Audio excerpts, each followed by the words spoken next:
Welcome to the Sweep College Baseball Podcast, where we talk about everything college baseball in the past week, all the top stories, and if we don't get to it, then it wasn't important enough for us to talk about. Starting off, I think the big headliners this week, it's been consistent for the past few weeks, is Virginia and Texas A&M.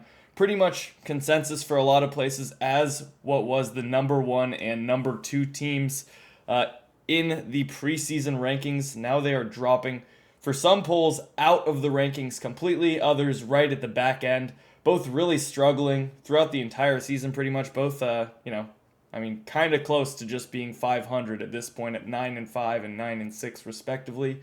Really, I guess embarrassing start is what I would say for both of them, because they have on paper what looked like two of the best, most talented rosters, kind of separating themselves, especially Texas A&M, obviously, with a little bit of injuries there, but really a disappointing start to the season, and they have a lot to do with the conference play starting up this week. Virginia 1 week into conference play, and they lost a series at home to Boston College, so embarrassing stuff all around, and really need to turn things around quickly to be in a good spot to even make the postseason. Yeah, if these two teams weren't 1-2 in the country, let alone top 10, they would not even be sniffing the top 25 right now.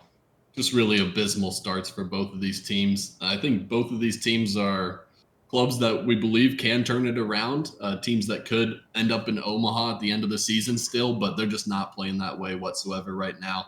Seems like especially on the offensive end for both of these teams, just not producing the type of base runners and runs we thought they would coming into the season.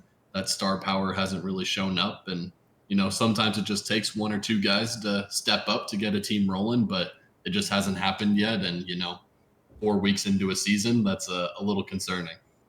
Yeah, depending on how the odds look right now for them to win the College World Series, it might be time to buy low if you're thinking of doing that, because they could turn things around really quickly. We thought maybe A&M was going to get things going after last week having relatively good results, at least to end the week, but losing midweek and then losing their last game in the weekend series against New Mexico State, just not something you want to see, because they should just be completely outclassing their opponents they saw this week. But you never know. Every year there are a few teams that are in the top 10 preseason polls that always drop back and just are not able to hit their expectations, like we saw with TCU last year, and kind of Florida, even though Florida was able to ramp things up late and make a really deep run there in the postseason, but they barely made it into the postseason tournament. So, yeah, we're able to get lucky there, and obviously they had the talent to propel them to have a good run, but you can't always rely on your talent to be able to, get lucky and make it into the tournament there. Yeah, I just double checked real quick. Both these teams still top six in the odds to win the title, so the sports books have not budged yet. Still have some faith in these teams, but yeah, it's a situation where you really want to get something clicking before conference play, and it just didn't happen. The SEC and the ACC, by far the two best conferences in the country, and these guys are heading into conference play full swing now. So it's going to be tough to really get things going if you're playing tough competition week in and week out. Yeah, and speaking of that, looking at our rankings, we'll post it on screen now if you're looking at the video version. Check us out on YouTube if you want to see that as well. If you're just listening audio only, we have Virginia at 21, Texas A&M at 22. So if either of them struggle this week, they're out of the top 25 and probably not sniffing it for a while unless they're able to win a really big series. Maybe they jump back in, but for the most part, it's really make or break time now for staying in the top 25 for us. Yeah, yeah, like I mentioned earlier, if they were not top 10 to start the season, they would not even be in consideration right now, but we just know what the club is made up of, or what we think they're made up of, and at any point they could turn that on and turn it up a notch, but hasn't happened yet, but we're giving them one more chance to get that going before they're out of there completely. Yeah, the potential is there. It's just, can they even get close to that? And if they are, they're a top 25 team, but they have not been sniffing that right now. But looking at the top 10, pretty much not much movement. The only big thing was North Carolina losing their series at home versus Stanford, who now, because of that, were jumping up to 18. North Carolina dropping 6 spots from 2 to 8 there, and then pretty much all the teams around there jumping up a spot because of that. So LSU staying that number one overall team, but a lot of just small incremental movements for a lot of teams in the top 25. Yeah, definitely a disappointing weekend for North Carolina, who we thought was a solid top three team heading into this last week, and thought they were in contention for that number one spot if they continued to play well. But they kind of just got handled in that Friday and Sunday game. They gave up a lot of free bases to Stanford as well. Some pretty lousy fielding mistakes by that team. So something we'll want to keep an eye on moving forward, see if they can clean that up. But Stanford's a good club, so not a bad team to be losing to, but kind of tough just given the expectations and being at home to start conference play there. Yeah, definitely worse losses, but that was pretty much the only kind of surprise in the top 25 besides the previously mentioned teams. For the most part, all the other teams were par for the course, just winning their weekend series. Maybe a few losses here or there, but for the most part, winning a weekend and, winning their midweek games as well, especially in the top 10. A lot of teams just won the games that they should have won, and now, especially since it's full of SEC teams, they're going to be heading into a very rigorous schedule, and previously they were facing a lot of weaker opponents. So now is the time that they boosted up their rankings, and we'll see if they're able to hold it at this point. Yeah, just a lot of navigating around here. We'll see if they're able to get it back together, but quite a few teams kind of just having mediocre weeks as well. So a little fluctuations here and there, but yeah, that North Carolina one was really the only big surprise this past week, I feel like. Yeah, and that's pretty much all the big notes for our top 25. I mean, we can go into the teams that are just on the outside. We did have one dropout because Stanford jumped back in. We didn't feel great about dropping out Stanford last week. Just a few teams had better weeks than just overall resumes. But Stanford, obviously, because they had that huge on the road win, jumping up to 18 there, and then Southern Miss is the only team that dropped out. So only one change in that respect. Southern Miss, another just 2-2 week against decent competition, losing on the road versus Mississippi State, and then winning the weekend series against UNCW. But want to see a little bit more from them to be able to stay in, especially with just how frequently it seems like they're going to be going 2-2 with the schedule that they have. Yeah, I feel like the six teams at the end here, 20 through 25, all of these teams are just one mediocre week away from dropping out here. Haven't seen enough bad stuff to drop them out yet, unless you're Virginia and A&M. You just started high. We've seen enough bad stuff, but giving them one more chance. But there's a lot of teams on the outside knocking on the door right now. A lot of teams that have played well and probably deserve a chance to be in this top 25 here if they continue to play well. If these teams aren't going to start exceeding instead of just kind of slithering by here. Yeah, I think we can also lump Duke in with the Virginia and Texas A&M group. They had at least one successful week this past week. Looked a little rough after things started against Cal on the weekend. They got run ruled there, but they were able to turn it around and win the series overall. So impressive resilience there, if anything, but definitely grouped in with Virginia and A&M as teams that had high expectations and have not yet hit their stride completely. But yeah, I mean, we'll talk about some teams just on the outside looking in now. Obviously, Mississippi State is a team that could potentially, now that they have one decent win on their record, we'll see what happens in the SEC, but getting that midweek win versus Southern Miss is finally, they got that like monkey off their back, if you will. I mean, they just, looking at their schedule, played a lot of mediocre teams, and whenever they faced a decent, like any sort of decent competition, they were not able to win that game, and finally getting that one win might start to propel them forward. And Southern Miss, team right on the outside, just dropped out because they were at 25. If they were any other spot, they might have been able to stay in our top 25, but yeah, 2-2 week against decent competition is just tough when you're at the back end of the rankings there. Yeah, it feels like there's a couple SEC teams kind of in that conversation. Mississippi State, Auburn, Kentucky, Texas A&M, who we all have in there, just kind of skating by. Haven't seen anything super convincing yet, but have the wins and losses to be in there for now. But with conference play coming up, like we said, time to really get things going. And so we'll see how they stack up when they're playing consistent competition week in, week out. Yeah, everything will definitely play itself out in the SEC. A lot of these teams might be big. I mean, they're just going to be big movers all over the place in the SEC, no matter what, whether that be up or down, all over the place. It's going to be pretty hectic once that starts, as we saw already in the ACC with North Carolina and Stanford. When you lose, you drop a decent amount, but when you win, you could have any sort of opportunity to make some major jumps, like we saw with Stanford. Some mid-major schools as well. We got Coastal Carolina just on the outside. A 2-2 week isn't great. I mean, against North Carolina and ECU all on the road there, winning the weekend series at East Carolina looks impressive if you're looking at it from a preseason standpoint, but East Carolina has struggled a little bit to get things going this season, but overall 2-2, not a bad week considering it was all on the road. If it was a 3-1 week, they probably jump into the top 25.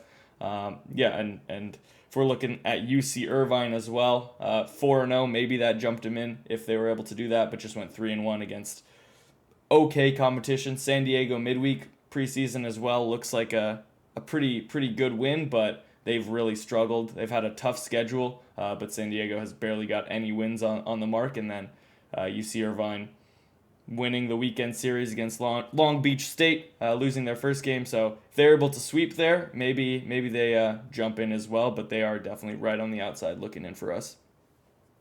Yeah, one other mid-major I'd give a shout to is UTSA, off to a 15-3 start, just picked up a win against A&M this past week as well in the midweek.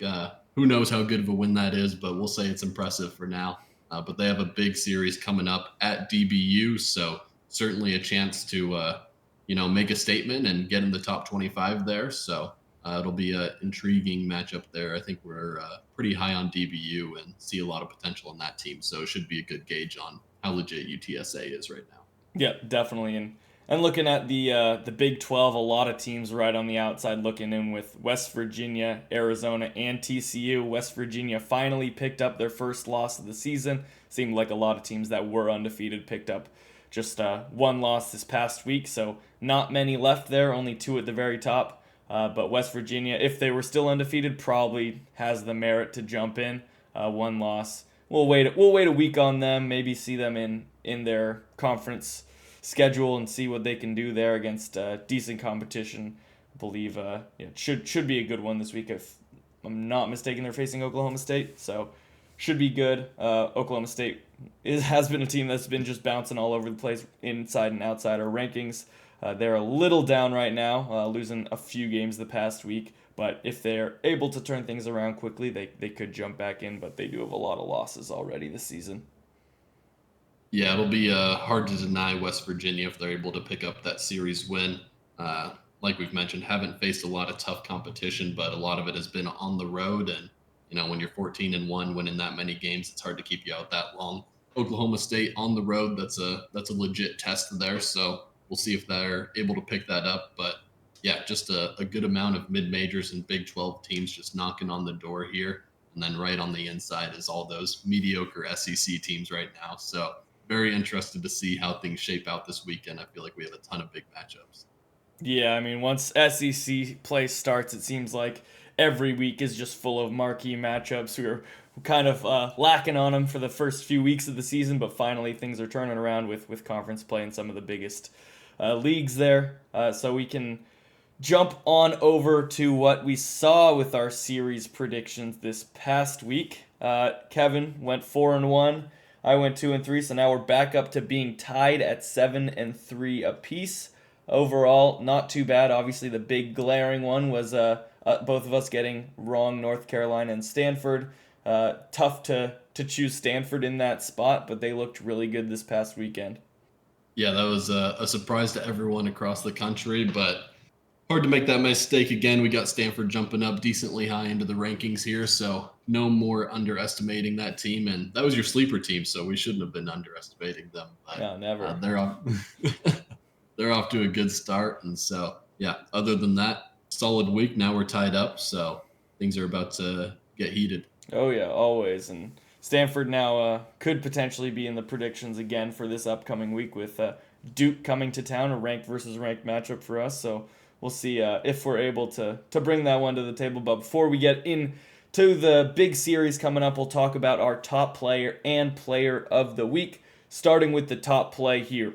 Abilities, but he also hits the ball the other way very well. And he hits it to deep left field, and this one is out of here. A cycle and a walk-off for Latrey McCollum, and the Gauchos win it. How big is that? Oh my! We talked about it earlier, and he comes up huge for the Gauchos. Oh my! I'm out of my seat. I don't believe it. Latrey McCollum circles the bases with his second career homer. A cycle and a walk-off, and the Gauchos sweep the Matadors. So there we had Latrey McCollum for UCSB hitting a walk-off home run to complete the cycle. Super impressive stuff. Just the ability to do a cycle but on its own is impressive, and to end it with a walk-off home run is something special. Yeah, I mean, you nailed it. Both of those events separate are very special. Hitting the cycle, hitting a walk-off home run, to combine them for that one moment at the end there, pretty crazy. Yeah, I don't know if that's something I've seen before, where it ends in a walk-off to complete the cycle there. Yeah, very ridiculous stuff. And going to our player of the week, it's just home runs galore for this guy, Maximus Martin for Kansas State. 5 home runs out of his 8 hits. In 12 at-bats, had 12 RBIs. Super impressive stuff. He was just power all over the place this weekend and really showed up. It was against lesser competition with William and Mary, but overall, you can't look past 5 home runs in 12 at-bats. Super impressive stuff. Yeah, it's a crazy weekend, and yeah, just producing crazy numbers, tons of home runs. Interesting to see how this kind of propels Kansas State's season too. They had a very rough start. Started the season 1-4. Went against some tough competition, but that next weekend they picked up wins over Arkansas and TCU. Have faced some lesser competition since then, but they're picking up some big wins now, and we'll see if they're able to string this together and kind of get into contention with those other Big 12 teams right on the outside looking in for the top 25. Yep, definitely. And now looking at the upcoming series for this weekend, it's SEC galore. You can pretty much choose any team in the SEC, and they have a pretty good matchup, except maybe LSU. That's the only one against Missouri. Keep dogging on them every single week because they have yet to prove that they are a reliable SEC team in any manner for baseball. So you never know. Maybe Missouri proves me wrong here, but that's the only pretty much matchup that seems like there's an obvious winner here. But starting with the big one, I think, is what we have: number 7 Florida at number 2 Tennessee. Should be a really impressive series, hopefully. I mean, from what we've seen from Tennessee, they are a top contender. Florida has looked decent. They have had a few hiccups here or there with 2 losses on their schedule and haven't faced the toughest competition overall. So it'll be nice to see if they are real contenders here. I mean, any team in the SEC seems like it's a real contender, especially with how Florida did last year, just struggled for the entirety of the season, was able to turn it up late. So they've shown that even if they're having a down year, they can still be one of the top teams. Yeah, and Florida's got a midweek against Florida State as well. So we said they've played lesser competition, but they are getting thrown in the thick of it to start off conference play here. 4 games against top 3 teams. So going to be very interesting to see, how they match up. Probably a 2-2 week, so we won't be able to tell, but we'll see what happens. Looking forward to seeing that weekend series, especially. That should be good. Yeah, and they face both teams, the only 2 teams left that are undefeated, so maybe Florida is able to hand both those teams their first loss of the season. If they do that and they're 2-2, that is still pretty impressive overall. So might still jump up in the rankings depending on how things go around them. But besides that, like we mentioned earlier, I think a big one is that UTSA at DBU, just to see if UTSA is real. Haven't faced the best competition. DBU has been ranked the entire season. So if they struggle here, maybe we see a big drop out of them. But yeah, should be really interesting for a mid-major competition. Yeah, I think this one and that West Virginia at Oklahoma State series, both very big to really kind of gauge those teams that are off to hot starts, looking for that first big weekend as we get into conference play, see how they shape up against solid teams. But yeah, it'll be hard to deny either UTSA or West Virginia if they continue to play the way they have. Yep, for sure. And then looking at number 8, North Carolina at Louisville, I think that's a pretty big one to see if North Carolina can right the ship. Louisville had a really good start to the season. They've been on that grouping of teams right outside the top 25 for us for a while. They just haven't faced a good competition the past few weeks. Have been racking up wins. They're 12-2 now, and they obviously performed well in the tournament that they played in preseason. So if they're able to continue with that success, they have a really, really big matchup, and they will definitely jump into the top 25 if they're able to secure a win for their series here. But North Carolina definitely come in looking to right the ship, and I'm expecting North Carolina to prove themselves here this weekend. Yeah, you would think they would be able to right the ship, but it's definitely a tough task going on the road to a team that's fringe top 25. So we'll see if they're able to kind of regroup. I don't know. I feel like those big losses are kind of easier to flush sometimes. They didn't really lose in heartbreaking fashion either of those games to Stanford, and sometimes that can prove as motivation more so than kind of eating at you and feeling disappointment. So we'll see if they're able to turn that around and go on the road and win a big series here. Yep, for sure.